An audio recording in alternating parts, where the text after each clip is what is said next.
살인을 부르는 층간소음 이야기 한번 해보겠습니다. 요즘 층간소음이 정말 극도로 심해졌다 이런 생각을 하시는 분들 많을 겁니다. 아마 뭐 오늘 아니면 어제 층간소음 때문에 정말 빡쳤던 분들도 시청자분들 중에 많을 텐데, 층간소음이 정말 심해져가지고 어떻게 되냐면 정말 이걸로 흉기를 막 난동을 하고 그래서 막 살인 미수도 일어나고 이런 일들이 정말 많습니다. 이 사건 기억하시는지 모르겠지만 인천에서 층간소음 흉기 난동이 있었는데 아랫집에서 소음을 낸다라는 뭐 망상에 빠져가지고 막 살인 미수를 막 저지른 뭐 그런 분들도 있습니다. 그러니까 이게 공동주택에는 어떤 사람들이 살지 모르잖아요. 그러니까 그런 사람들과 사실은 엮이는 순간 골치 아프거나 위험한 상황에 빠질 수도 있는데, 이 층간소음이라는 게 이제 주변과 엮이면서 문제들이 생기는 거죠.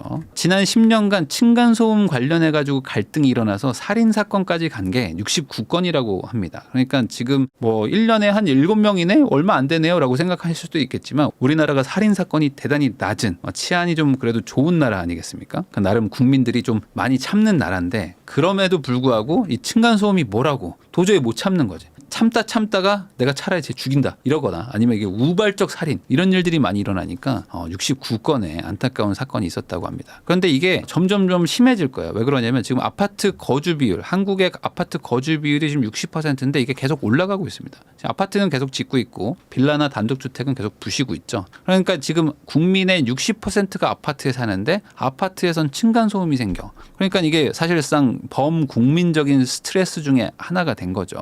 이 층간소음이 어떤 이 사건도 있냐면은 아랫집에서 막 올라왔대요. 아랫집에서 올라와가지고 분노에 끌어가지고 어떤 아주머니가 집 문을 막 발로 찹니다. 이게 막 CCTV에 찍힌 거거든요. 근데 문을 막 차는데 정작 안에 있던 사람은 나는 그냥 앉아서 TV를 보고 있었어요. 앉아서 TV를 보고 있는데 층간소음이 날 수 있는 게 없잖아요. 근데 이제 밑에서 올라온 거지. 올라와서 왜 그렇게 쿵쿵대면서 뛰어다니냐 이렇게 얘기를 한 거야. 그래서 아니다. 나는 그냥 앉아서 TV를 보고 있었다. 어떤 경우는 이런 경우도 있습니다. 아니 윗집에서 너무 시끄러워가지고 위로 올라갔어. 근데 집에 아무도 없는 거야. 근데 막 쿵쿵쿵 소리는 계속 난다는 거죠. 이게 무슨 의미냐면은 이 층간소음이라는 거를 단순히 그냥 윗집에서 아랫집으로 들리는 소리구나라고 생각하시는 분들이 있는데 아닙니다. 이 층간소음은 대각선으로도 나는 경우도 있고요. 어떤 관을 통해서 배관을 통해서 따라 올라오는 경우도 있고요. 오히려 내가 윗집에 있는데 아랫집에서 뛰는 소리가 위로 올라오는 경우도 있습니다. 탑층은 층간소음이 없을 거라고 생각하시죠? 아닙니다. 탑층에서도 층간소음이 생겨요. 그러니까 그 말은 뭐냐면 옆집에서 들리기도 하고 밑에 집에서 올라오기도 하고 관을 타고 올라오기도 한다. 그러니까 한마디로 이게 위아랫집만의 문제는 아니다. 그러면 층간소음은 우리나라만 있을까요? 우리나라만의 문제도 아닙니다. 층간소음 때문에 막 뉴욕에서는 막 총격 살인을 합니다. 그러니까 우리나라도 뭐 살인을 하긴 하지만 미국 이런 데는 총이 있으니까 너무 화가 나서 그냥 올라가서 쏴버리는 거야. 막 이런 일들도 많다. 그러니까 한마디로 이 어떤 아파트라는 거 이런 것들에서 문제가 생기는 거지, 뭐 한국이냐 미국이냐 뭐 다른 나라냐 뭐 우리나라만 유독 뭐 이게 심하냐라고 보면 그런 것도 아니다. 그러면 신축이나 고가 아파트는 괜찮을까요? 아닙니다. 뭐 유명한 아파트들 있죠. 고가 아파트들에서도 예외 없이, 거의 예외가 없습니다. 예외 없이 지금 우리가 아는 일반적인 아파트에서는 신축이어도 층간소음이 일어나고 있습니다. 다들 쉬쉬할 뿐이죠.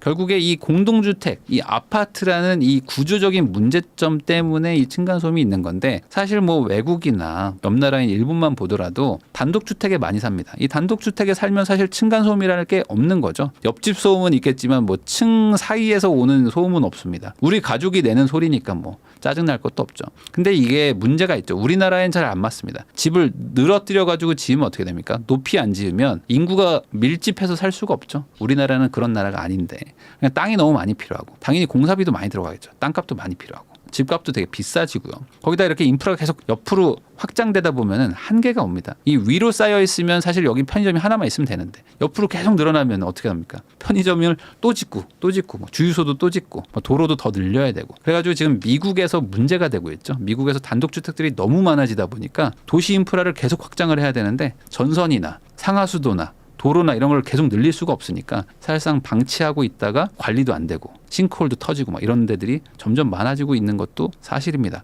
이게 아파트가 무조건 나쁘다고 볼 수도 없거든요. 그 이촌향도라는 게 있었습니다. 이촌향도. 지방의 농촌을 떠나가지고 도시로 향하는 사람들이 많았다. 그게 60년대부터 이제 본격적으로 막 시작이 되는데, 그러다 보니까 이제 서울에도 아파트라는 걸 짓기 시작합니다. 왜냐하면 서울에 사람들이 막 너무 많이 몰려오는 거예요. 이게 아파트 보면 막 사람이 막 징그럽다고 하는데 이게 어쩔 수 없는 선택이었다. 왜 그러냐면 인구의 증가를 보세요. 보면은 1955 95년도에 156만 명이 서울에 살고 있었습니다. 근데 5년 만에 몇 명이 늘어나요? 100만 명이 늘어나. 그러면은 지금 우리 서울이 지금 한 940만 정도 되거든요. 그래서 서울이 1000만이라고 치고 1000만인데 갑자기 한 300만 명이 5년 안에 막 들어온다고 생각해 보세요. 뭐 예를 들어 난민이 300만 명이 서울에 들어온다고 생각해 봐. 이게 얼마나 난리 나는 일입니까? 어마어마한 일이 일어나는 거죠. 근데 그 뒤로 6년 뒤에 어떻게 돼요? 370만 명이 돼. 지금 이거 집을 지어가지고 따라갈 수가 없거든요. 이 속도를 따라갈 수가 없는데 여기서 지금 또 6년 뒤에 100만 명이 또 늘어나. 그 다음에 4년 뒤에 어떻게 됩니까? 4년 뒤에 지금 200만 명이 늘어나요. 자, 그러니까 55년에서 70년까지 고작 지금 15년인데 15년 동안 도시가 3배 정도, 3배 반 정도, 거의 4배 가까이 확장이 됩니다. 그러니까 지금 집이 너무나 부족한 거죠. 전국에서 다 서울로 몰려오는 상황이었던 거예요.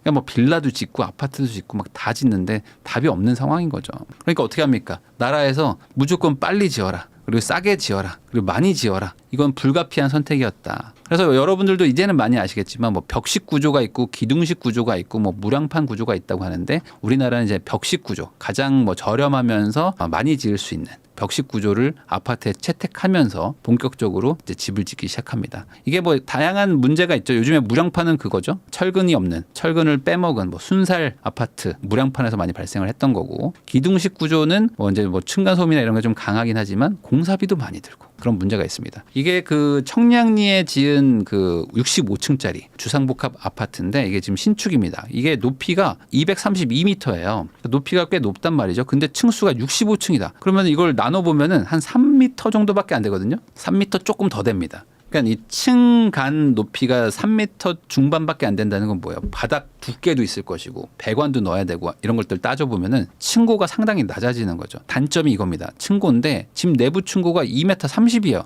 그러면은 180 정도 되는 성인 남성이 손을 뻗으면 천장에 손이 닿는다는 겁니다. 그러니까 한마디로 머리에서 조금 위가 천정이에요. 그러니까 상당히 낮은 거죠. 이걸 좀 해소하겠다고 우물 천장을 좀 파긴 팠지만 그래봐야 뭐 2m 40 정도? 되게 낮은 편에 속한다는 거죠. 이게 어떤 의미냐? 이 벽식 구조로 하고 층수를 많이 만들어야지 어떻게든 세대수를 많이 넣잖아요. 그럼 어떻게 돼요? 최대한 층 간 높이를 낮춰야 됩니다. 어떻게든 낮춰야 돼요. 근데 아까 말한 그나마 요 층간 소음에 강한 기둥식 구조를 쓰면 어떻게 되죠? 이 기둥 높이만큼 밑에 또 약간의 여유 공간을 만들어 줘야 되기 때문에 층고가 너무 많이 높아져요.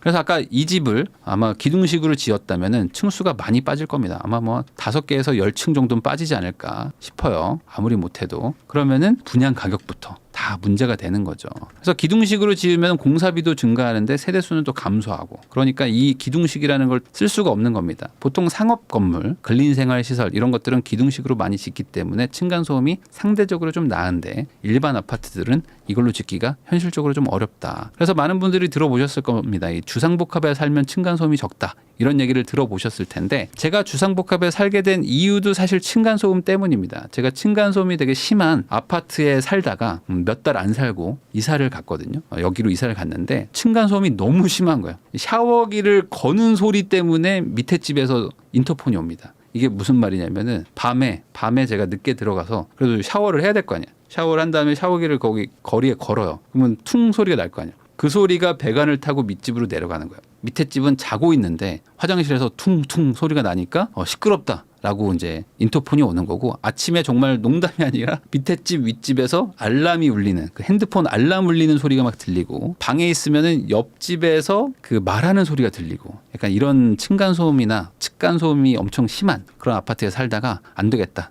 주상복합으로 가야 되겠다. 라고 생각을 했는데 실제로 주상복합에 가잖아요. 그러면은 한결 낫습니다. 뭐 아예 없는 건 아니지만 뭐 현실적으로 주상복합에 살면서 그 층간소음에 대해서 엄청난 스트레스를 느낍니다. 라고 말하는 거는 정말 아주 예민한 사람 아니면은 웬만한 일반인들은 잘 느끼지 못하는 정도로 기둥식의 차이가 좀 있습니다. 아무래도 그 천장을 열어보면은 공간이 많이 넓어요. 한 1m? 한 70cm에서 한 1m 정도 빈 공간이 있습니다. 바로 우리 집 천장이 울리는 게 아니라 그 중간에 공간도 있고 기둥으로 소음이 좀 분산도 되고 진동도 분산되면서 한결 난 거죠. 자, 그런데 이제 여기서 또 이런 의문이 드는 분들도 있을 겁니다. 과거에는 층간소음이 이렇게 문제가 안 됐었는데 요즘에는 왜 이렇게 문제가 되고 막 살인까지 가는 걸까? 이건 저는 이 두 가지 때문이라고 봅니다. 사실 첫 번째 핵가족화와 두 번째 방음셋인데 이게 무슨 소린가라고 생각을 하실 수도 있을 것 같아요. 왜 그러냐면 이 옛날 아파트는 튼튼하게 지어가지고 층간소음이 없다라고 잘못 생각하는 분들이 있는데 아닙니다. 여전히 지금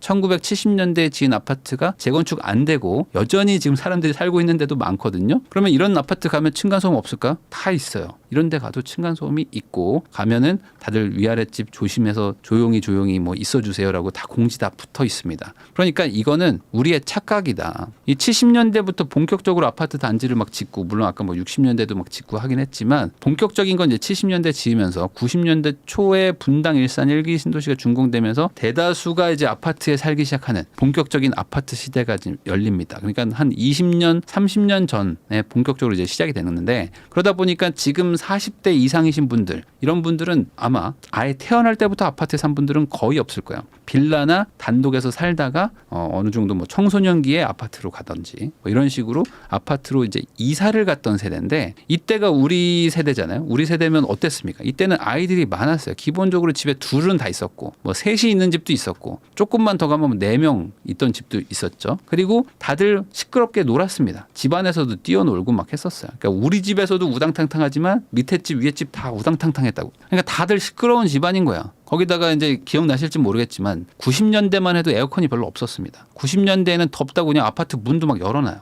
그리고 그때 이제 저녁 시간대쯤 되면 어떻게 돼? 그냥 엄마가 문을 열어놓고 그냥 안에서 요리를 하고 있어. 그때는 이제 외식도 잘 안 했기 때문에 다 요리하고 있고 뭐 세탁기 돌리고 뭐 빨래 뭐 이런 거 하는 거예요. 그러니까 이래저래 소음이 엄청나. 밖에 지나다니는 뭐 차 소리나 애들 뛰어노는 소리, 놀이터 소리가 다 집에 들어오던 시절입니다. 세시가 어땠냐면 이런 세시를 썼어요. 알루미늄인지 철제인지 모르겠는 이 아주 얇은 세시를 쓰면서 전혀 방음은 안 되는 거지. 전혀 방음이 안 돼. 이거는 그냥 이거는 그냥 바람막이 정도죠. 바람도 잘 안 막혀요. 여기로 다 들어오거든. 창문이 있습니다 정도인 거죠. 창문이 있습니다 정도의 아파트이기 때문에 밖에서 하는 소리 뭐 다 들립니다. 자, 그러니까 내부에서 층간소음을 느낄 여력이 없는 거예요. 우리 집도 시끄럽고 옆에서 지금 뭐 된장찌개 끓이고 있고 여긴 TV 틀어놓고 밖에서는 놀이터에서 막 공 차는 소리 들리고 그러면 층간소음이 어떻게 들리겠어요. 근데 이게 시대가 변하고 기술이 좋아지면서 어떻게 됩니까? 이제는 막 이중창이 되죠. 이중창에다가 방음 세시들을 막 다 깔기 시작하면서 아무리 시끄러워도 창문만 닫으면 조용하다라는 거를 많이 느끼실 거예요. 그리고 핵가족화가 많이 됐죠. 그러니까 이제는 아이들도 집에 잘 없고 노인들 사는 집들도 많고 그리고 이제 뭐 살더라도 신혼부부가 사는 집들도 많습니다. 혼자 사는 집도 많죠. 그러다 보니까 이제는 집이 너무 조용한 거예요. 집에서 요리도 잘 안 하고 TV도 잘 안 보고 뭐 자거나 뭐 이러고 있기 때문에 집이 정말 도서관보다도 조용하죠. 그러니까 이제 작은 소음도 다 들리게 돼 있는 거죠. 예전에는 정말 그 애물단지라고 부르는 탑층이 있습니다. 탑층은 뭐 방수도 잘 안 돼 있어가지고 집에 막 누수도 생긴다고 그러고 뭐 여름 되면 덥고 겨울엔 춥다고 해가지고 사람들이 싫어하던 게 탑층입니다. 근데 지금은 그 탑층의 리스크 대비 이 층간소음이 너무 심하니까 차라리 꼭대기에 가서 살겠다. 층간소음을 내는 건 내가 한다. 내가 층간소음을 듣는 거는 도저히 내가 참을 수가 없다. 라고 해가지고 아예 탑층 가서 살겠다는 사람이 늘 정도로 지금 사회적인 문제가 되고 있습니다. 물론 이게 건설사의 문제도 당연히 있습니다. 이게 작업자를 관리하는 게 뭐 당연히 소홀할 수밖에 없겠죠. 아파트 뭐 수백 채 수천 채를 짓는데 항상 똑같은 뭐 규격으로 다 할 수 있는 것도 아니고 거기다 자재를 뭐 빼먹는 데들도 있을 거고 저렴한 자재 쓰는 데도 있고 기준에 맞춰가지고 하기로 해놓고 나중에 시공 안 하는 경우들도 있고 사후 점검이 뭐 부실한 경우도 있기 때문에 당연히 건설사의 문제도 있지만 이게 건설사만의 문제라고 보시는 것도 잘못된 것이다. 층간소음 해결법은 간단합니다. 뭐냐? 돈 들이면 됩니다. 아까 말한 대로 기둥식으로 다 주상복합처럼 층고를 막 3m, 3.5씩 막 높여. 그러면 이제 분양할 수 있는 세대수가 줄어들겠죠. 그리고 이제 뭐 기둥식으로 하면서 당연히 내부 구조도 좀 벽이 두꺼워지고 안에 갑자기 무슨 기둥이 하나 있어. 방 안에 기둥이 있습니다. 보통 기둥식 아파트들은 방 안에 뭐 생뚱맞게 기둥이 있어요. 그다음에 층고도 막 올려야 되니까 이런 것도 다 돈이고 차음대로 막 보강하면 됩니다. 왜 안 되겠어요? 돈 들이면 다 되죠. 그러면 이 돈 들이면 다 되는 이 간단한 문제가 있는데 이게 해결이 안 되는 건 뭐냐? 그 돈은 누가 내냐는 거죠. 이 돈을 누가 내냐. 건설사들은 어떻게 해요? 이런 거 돈 다 반영을 할 거니까 공사비를 좀 늘려달라고 할 것이고 그럼 분양받는 분들은 어떻게 돼요? 최대한 분양가를 낮춰야 된다. 라는 게 또 우리의 생각이기 때문에 건설사가 너네가 부담을 해라 라고 항상 이걸로 티격태격 하는 거죠. 그래서 이번에 정부가 나섰습니다. 정부가 결론을 냈어요. 뭐냐? 신축 아파트는 층간소음을 해결해야 준공을 해주겠다. 준공 허가를 하겠다는 겁니다. 한마디로 건설사가 층간소음을 해결을 못하면 너네 준공 안 해줄 테니까 니네가 다 책임지라고 아예 의무화를 해버렸어요. 그러니까 이제는 건설사가 알아서 하라. 라고 결론이 났다는 겁니다. 그래서 이게 지금 어제 오늘 바로 발표가 됐는데 기준 미달 시 준공을 안 해주겠다. 층간소음 정책 패러다임을 전환하겠다는 겁니다. 이건 그냥 간단하게 이렇게 생각하시면 됩니다. 건설사가 돈을 다 내서 알아서 층간소음 잡아라. 우리는 기준대로 테스트하겠다. 그럼 기존에는 기준이 없었냐? 기준이 있었습니다. 기준이 있었지만 약간 조금 검사가 빡세게 안 했던 거죠. 물론 이번에 발표한 것도 뭐 기준대로라고 하지만 뭐 이게 뭐 만족스럽지 않은 분들도 있을 겁니다. 그렇지만 그래도 우리는 확실히 기준대로 할 것이고 테스트도 더 강하게 할 것이고 수치가 안 나온다? 그럼 준공 안 돼. 준공 안 되면 어떻게 됩니까? 그럼 준공이 안 되면 입주 지연이 되는 거죠. 그럼 입주 지연에 대한 손해를 건설사가 이제 그 시행사나 아니면 조합에 물어줘야 됩니다. 이제 건설사들 입장에서는 큰일 난 거죠. 이제 압박감이 드는 겁니다. 자. 그리고 안 하면 준공이 없어요. 그럼 어떻게 되냐? 우리가 건설사가 미적미적 되면은 어떻게 들어갈 수가 없잖아요. 입주를 못 하면은 또 그것도 사회적인 문제가 되겠죠. 그래서 공사가 너무 오래 걸리거나 준공이 너무 지연되면 안 되니까 준공이 없는 게 원칙인데 만약에 뭐 그런 부득이한 사정이라면은 입주를 시켜준다 우선. 그렇지만 보완 공사를 무조건 해야 되고 그렇게 기준 미달이 된 데는 단지명을 공개하겠다는 겁니다. 그러니까 이 말은 뭐냐? 한마디로 전국에 우리나라에 이 아파트, 이 브랜드는 층간소음이 심하니까 사지 마세요라고 말을 해주겠다는 거야, 정부가. 그러니까 지금 이번 정부가 되게 강한 드라이브를 건 거죠. 층간소음에 대해서는 만드는 건설사가 책임지라고 아예 명확하게 한 겁니다. 이런 기조를 알았는지 지난 몇 년간 대형 건설사들 위주로 층간소음을 어떻게 해결할지 막 연구소도 만들고 나름 노력을 하고 있습니다. 그렇지만 아까도 말했듯이 결국에 다 돈이거든요. 연구의 의미가 뭐겠습니까? 최대한 돈이 안 들어가면서 층간소음을 좀 저감할 수 있는 기술이 뭘까? 이거에 대해서 지금 연구를 하고 있다는 거죠.